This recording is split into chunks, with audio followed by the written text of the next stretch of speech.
Welcome to Sound Leadership with DJ. The podcast explores all things leadership. If you're interested in learning from the best and the brightest minds in the world of leadership, you've come to the right place. Today, we have a very special guest with us, Bob Lane, the president and CEO of the American College of Healthcare Administrators, known as ACHCA. Bob is a seasoned healthcare executive with 39 years of experience as an administrator, field trainer, project manager, speaker, consultant, and executive. In this episode, we'll dive into Bob's journey and find out what makes him such a successful leader in the healthcare industry. We'll explore the path he took to get where he is today and ask him about his biggest challenges and his most important lessons and tips for inspiring leaders. Bob will also discuss the importance of ongoing professional development and the benefits of being part of a community of your peers. This is an episode you will not want to miss.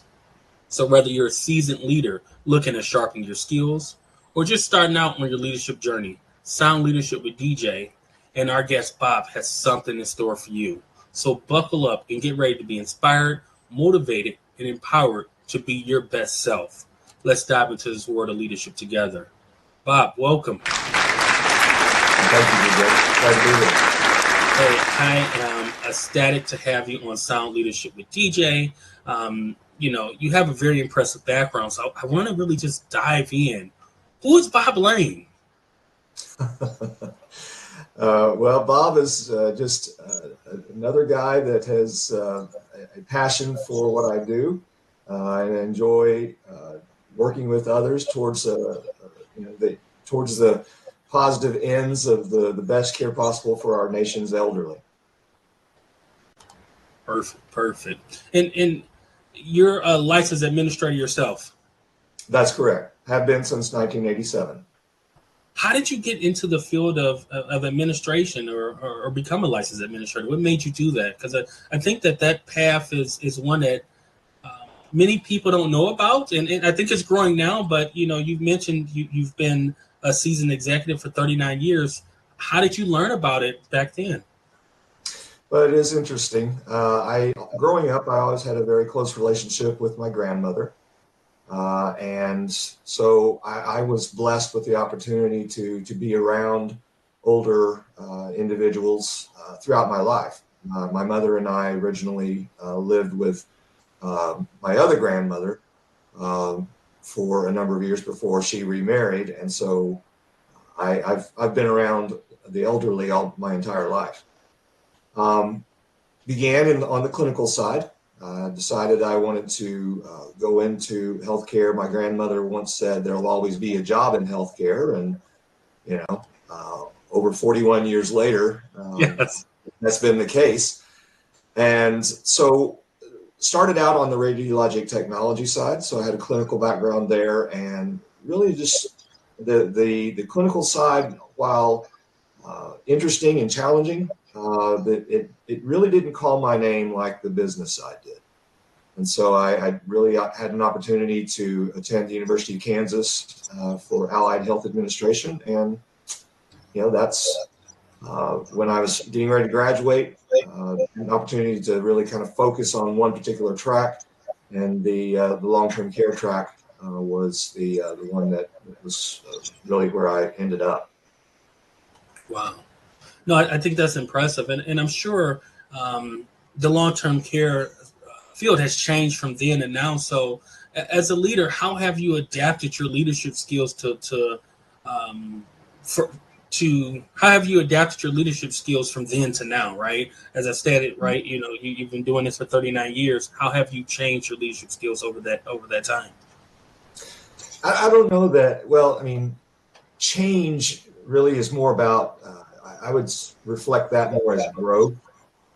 I think there are some timeless principles related to leadership, and those were just as applicable back in the 80s and even before as they are now.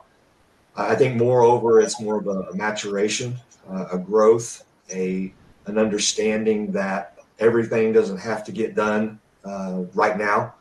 More of an aspect of prioritization, an appreciation for the tool of delegation, You don't have to be the one to do it all.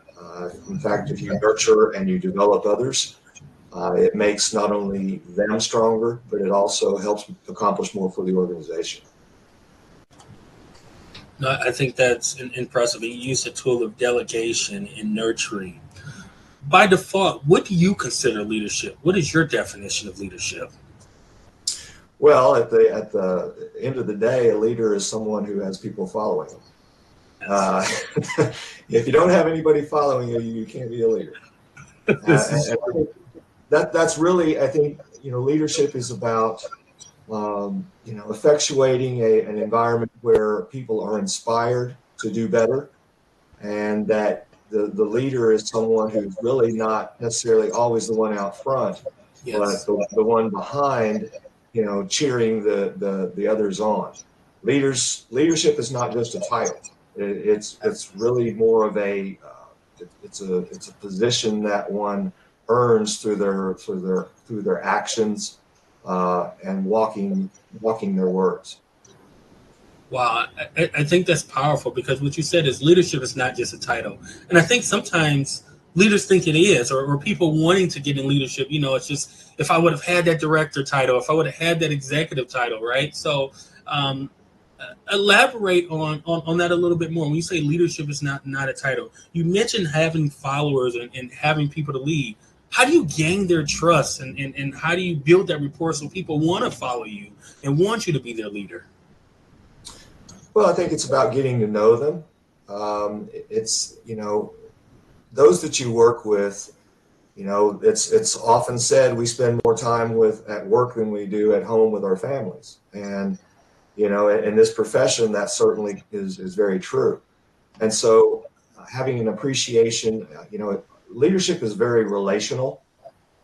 And, it's those relationships that help that leader to accomplish things working with others towards that same end.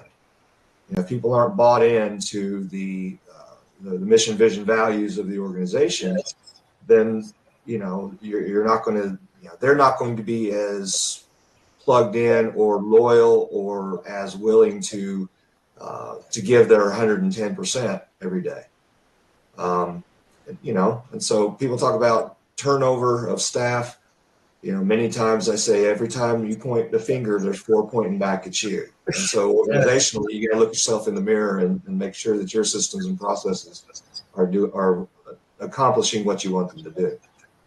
No, I think that is key, and I love that analogy, right? When you point a finger, for pointing back to you. So with that concept and that philosophy, how can leaders continue to evolve and grow their leadership? And how have you done that? I think Ken Blanchard, the author of The 1 Minute Manager, said feedback is the breakfast of champions. And so constantly assessing your own style, your own actions, your own decision making. And the only way you can do that is to reflect, as well as ask those that you work with. I firmly believe that the most effective form of leadership is collaborative. I like that. And, I think sometimes leaders can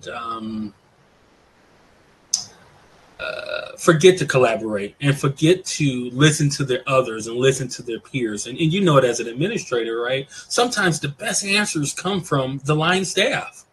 They're the one on the front line, right? Sometimes as leaders, we're in an office and, we may be focused on the area, but we're not thinking about the end result, right? We're not thinking about what our frontline staff is going to have to deal with. So as an administrator, how did you incorporate your staff and involve them in the decision-making process? How did you seek feedback from your team, whether it's your line staff, your directors? How did you do that? Well, I think that, first of all, when you're talking about management or leadership decisions, first of all, people are going to be more engaged, and there's I kind of look at it in terms of telling versus selling.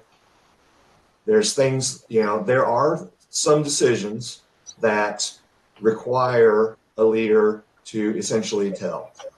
Those should certainly be the minority and the exception. The high proportion should be more about, and I say sell, it's more about let's talk through this together. This decision has the capacity to affect you. How do you feel about that? What do you suggest, or what course of action do you suggest that we consider as we get ready to make this decision? At the end of the day, we both know that it's got to have to be me in that, because that's the role that I play. But it's not something that needs to be done in a vacuum. This decision affects you, and I'm interested to know, the impact that this decision could have, one way or another, good or bad. And I think no one knows that relationship more than an administrator and a director of nursing, right? Because as a administrator, right, your partner is crime, as I call it, right? Your wife or your husband, as I like to say, is that administrator and that DON, right? You have to be in sync. You have to be walking down the same path for the betterment of the facility, not only operationally, but for clinical outcomes as well. So Sure. Is there a time that you can think of where maybe you've had to make a decision that maybe your leadership team didn't agree with, or your director of nursing didn't agree with? How did you handle that as a leader? Because making a difficult decision can create a crack in that relationship, right? So how did you handle that as a leader? How did you make that difficult decision that maybe your team didn't agree with? And how did you inform them? And how did you just, remain in your leadership position to continue to motivate and guide, even though they didn't agree with the decision? It's sometimes you have to separate the issue or the decision from the relationship. And you're right, DJ. The relationship between the administrator and the DON, in most cases, some larger organizations have that assistant, person that's involved as well. But that relationship is critical. And if that relationship is strong, then both of those individuals should have the confidence to know that, hey, we are partners. We're focused. At the end of the day, our objectives remain the same. There are going to be some times when the way in which we think that, or the path that we want to take to get there, is maybe going to be different. And so the way that I would approach this with my counterparts is basically say, okay, first of all, let's get to what we can agree on. We both agree that we need to, we want to give the best care possible. We want to do this or that. We want to make sure that we do it in a financially sound way. Can we agree on that? And then, so once you get to an agreement on those things that you can agree on, then it's okay. Now, we disagree or don't necessarily entirely agree on these items. Now, given the fact that we're all on board on these things, let's talk through, why you feel that this is the way to go versus the way that I have, suggested. And both parties, if they're truly, listening actively, truly in a collaborative type of environment, then we should be open-minded about, okay, well, maybe you do have some points there. So maybe my process or thought process needs to shift, or vice versa. And so at the end of the day, it's really about problem solving and getting to the desired end result and leaving that relationship intact at the end of the day. I like that. And the key thing that I took away from that is, coming to a common ground, right?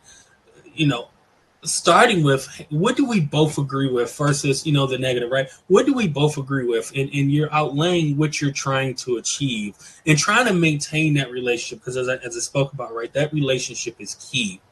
Right. For some of our leaders who are new into leadership, what is your thoughts on obtaining a leadership mentor? And have you ever had a mentor? DJ, when I started my career way back when, that is one thing that I had to learn the hard way. I really didn't have a true mentor. I had some colleagues that I could, tap into occasionally, but a true mentor is one that's going to challenge you. And that's something that our professional association is one of our keystone programs is our mentoring program, and our mentors are they're formally trained, and they understand that this isn't a way of just giving advice or giving you the answer before you get to it yourself. It's more about focusing on being that sounding board, and basically being the one to turn it around, say, if you're asking for my advice, well, here's my question to you. And again, kind of pushing that individual to start thinking more critically and to get to the right answer for them. No, I think that is key. And you mentioned the mentor program. Can you tell us a little bit more about that program? How do one become involved or sign up? Maybe I need mentorship, right? How would I reach out to your organization to learn about that? Sure. Well, I mean, our association does have a very robust mentoring program. This dates back to, 2011, 2012. Dr. Doug Olson was instrumental in the origins of this and remains involved today. He is, of course, now with the Vision Center, and is focused on creating some opportunities for individuals coming into the profession to have an enhanced number of field experiences through internships and whatnot, and then helps better prepare them to enter the profession. Entering the profession, as I said, I wish I'd had a mentor, and that didn't necessarily exist back then. Now we've got individuals who have advanced to what we call inside the association, our highest level of achievement is fellow. And so it mentors. In order to be a mentor, you have to be a fellow in the American College. And so, we've got links to that on our website. And, individuals who are searching for mentors, proteges typically are going to be in their last 60 days or so of their AIT, or in their first couple of years in the profession. That's when it's very critical to have that mentor relationship, because what you're doing is drawing upon the experiences of someone who's more seasoned, and they can provide you with guidance or examples so that you don't make the same mistakes that maybe they made. Yes. And so you don't have to reinvent the wheel. And so it's a lot easier in that mentoring relationship to have that feel more connected, to the profession. Administrators, even with that DON relationship, many times administrators can feel like they're out on an island. Yes. And without a mentor, and if you're working in a multi, sometimes, and listen, I've been there. You sometimes you don't want to necessarily divulge stuff or feel like you can say everything that you want to say or about how you feel or anything inside that environment, because there's just there's limitations there. And so a mentor is that confidential relationship that you can have. In fact, I'm aware of mentors that their proteges companies don't even know they have a mentor because there's the confidentiality of that. No, I think that's important. And one of the things that I picked up is, the mentorship helps people avoid making costly mistakes, right? And not reinventing the wheel. When I stepped into the field of administration, right, I didn't know about the college. I didn't know about mentorship. Somebody guided me and, took me under the wing, and I'm forever grateful for that person. But you talk about mistakes, right? And you say you didn't have a mentor. So is there a mistake in your career that you learned from the most, right? I think we all have made mistakes. I've definitely made it as a nurse and as an administrator. But is there a mistake in your career that, stays with you today and it kind of helped build your leadership skills and your skills as an administrator? Yeah, I think that, I would say, probably several years into my career, I started my career in Missouri, and but being from Oklahoma, and again, that relationship I had with my grandmother, she was getting up in years, and really an opportunity came to relocate to be a little closer to her again in her last years. And so I think I was probably a little, I had rose-colored glasses on when I started looking at that opportunity, simply because I was like, okay, I just want to get back to, I want to get back home or closer to home. And I think I really didn't think things through. I didn't ask the kind of questions that I probably needed to ask within the interview process, and ended up going to work for a company that really didn't have any business being in the healthcare arena.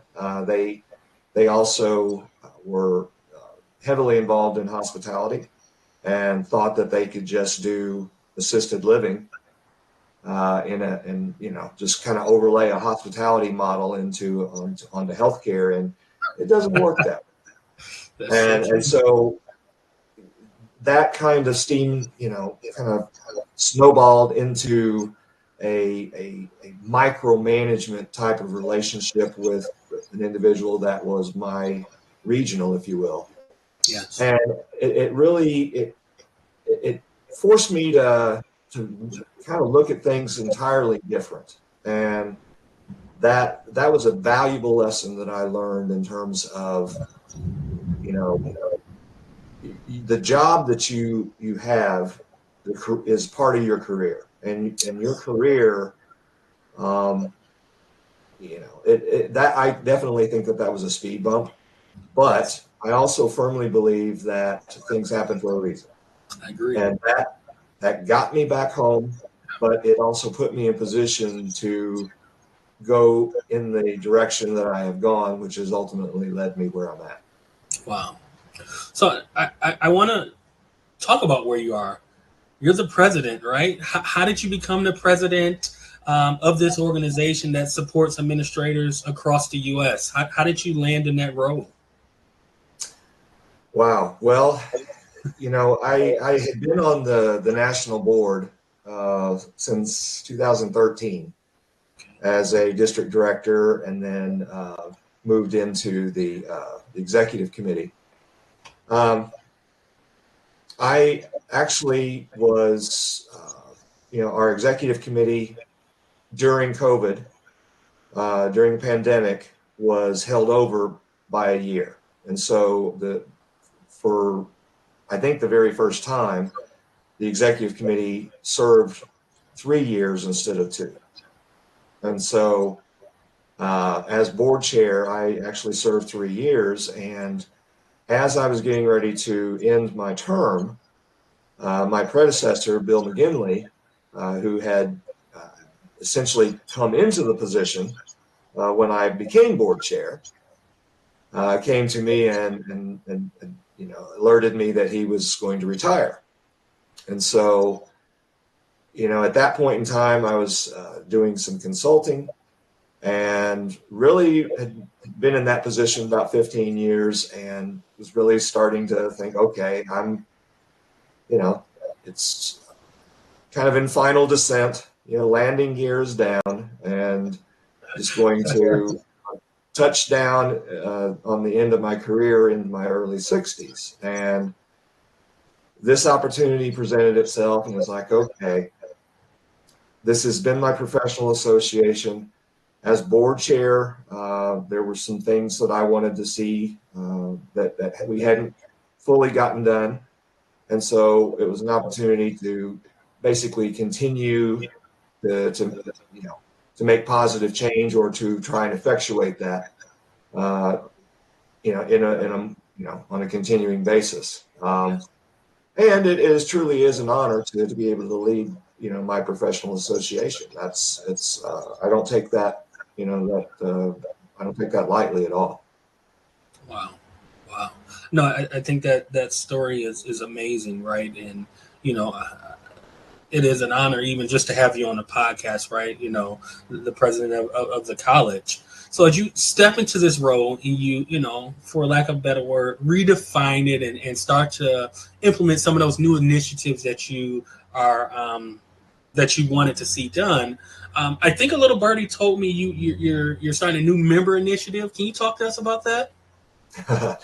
Yeah, believe it or not, DJ, the American College, of course, is a individual professional membership association. And I do not recall a time when we actually, it's always just kind of been fairly loosey-goosey in terms of word of mouth and, hey, I'm a member, why don't you become a member? But it's never really been formalized. And so we're getting ready to launch our Here You Grow campaign with the tagline of Here You Grow, Cultivate Your Future with ACHCA. And that's going to cover kind of all the bases. One is members, current members that are out there. There's 2 different levels of referral for them. So if they refer 3 members, then there's some benefits that they receive. If they refer 5 or more, then they receive some additional things. The new member, of course, also receives some benefits associated with discounts to our annual meeting. And then those that have previously been members that are currently lapsed, we're also reaching out to them to get them to rejoin as well. I think that's important to having that association where people can come gather with their peers and talk openly about common issues in the community. So as a profession, as a college, how are you promoting or how's the college promoting, ongoing education, learning, and training? What kind of things do you do for your members? Oh, wow. Well, at the national level, of course, members currently enjoy we provide, a variety of different topics in webinar form behind our member firewall, and those are free to American College members. In addition, we have a lot of education that is offered through our districts and at the chapter level. And so many of some of the top speakers across the country are also, either virtually or in person, providing continuing education to our members through like I said, either the district or the chapter component. At the national level, also, we just completed our annual convocation, our one annual meeting per year, and which was held in Baltimore, and just was phenomenal in terms of the energy and the positive feedback that came out of it. And next year we're going to be in Myrtle Beach, South Carolina, May 6th through 9, and we continue to grow and to find additional topics and things. This year we, for the first time, actually had an assisted living track. We offered some Lean Six Sigma training that allows an individual to pursue the different belts that are associated with Six Sigma. This level was yellow belt. We also were very, very pleased to have Alice Bonner.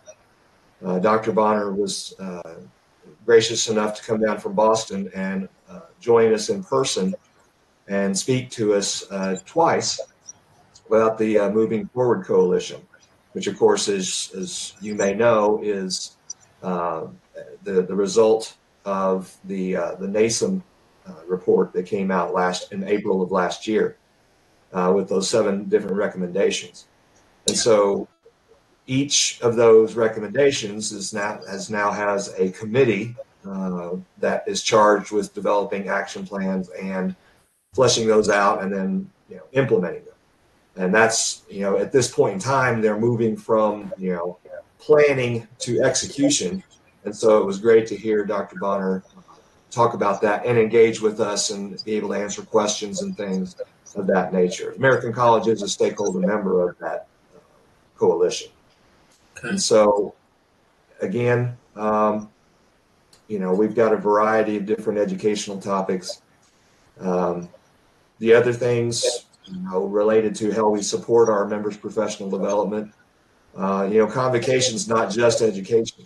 There's a lot of the community, the fellowship, the collegiality that goes along with it. And so it basically truly is a way in which we can refresh, recharge, and then go back energized with some great ideas to implement back in the communities. Wow. No, I think it's important, and I believe in what you're doing and what the college is doing. I'm very interested to continue to watch the college grow under your leadership. As we come to an end, what tips can you give an aspiring leader, maybe somebody who wants to get into leadership, not necessarily as an administrator, but just somebody who it's wanting to get in leadership, but they're scared to get in leadership, they're scared of failing, they don't know what to expect. Is there any tips that you can provide? Listen to your heart. I think that one can, we sell ourselves short too often. I never saw myself as a leader, but I came to realize after having studied leadership that sometimes it's that person that's in elementary school or in sports teams or whatever, the people naturally gravitate to. Leadership isn't something that you're born with. You have to develop it. And so, that's something that I recognize that, hey, I don't understand why people respect my opinion or they want my opinion, but if they do, and so it came. I listened to my heart. The other thing is don't view yourself as being out there by yourself. Leadership isn't, like I said, leadership is only defined as having somebody with you. You're not there out on an island. It's very easy to feel that way. But there's an entire professional community out there that's eager to support you. The one aspect of the American College that I have seen throughout my career is that the level of true interest and desire on the part of members to help other members. That it's our profession only continues on if we have individuals continue to come into it, and that natural succession of generation to generation. And so that's why it's important for us to not only look at our own professional development, to find ways to help others and to nurture that development with them as well. Wow. I thank you for coming on and speaking with me and speaking to the viewers about the college. I hope that our viewers, gain some insight as I have from just speaking with you. I flashed it across the screen, but I'll let you say it. How can members reach out to the organization? Is it just by the website? What's the best way for the members to reach out to the college? Well, sure. I mean, first and foremost, of course, is our website, ACHCA.org. And then having the opportunity to, I'm an email away. Bob@achca.org. We'll say he does respond because he's here. Yeah. He responds. Yeah, it's, I view my role as being here to support our members, and I can only support you if I connect with you. And so I'm open to any and all ways to connect. Wow. Well, I thank you and I thank the guests for joining us here on Sound Leadership with DJ. We hope you gained valuable insights and inspiration from our conversation with Bob, the president and CEO of the American College of Healthcare Administrators. If you've enjoyed this episode, please like, share, and subscribe to all of our social media pages. Please remember, leadership is a journey. It's not a destination. Keep striving to learn and grow and never give up on your goals. We wish you all the best on your leadership journey, and we hope you join us here soon for more great discussions on Sound Leadership with DJ.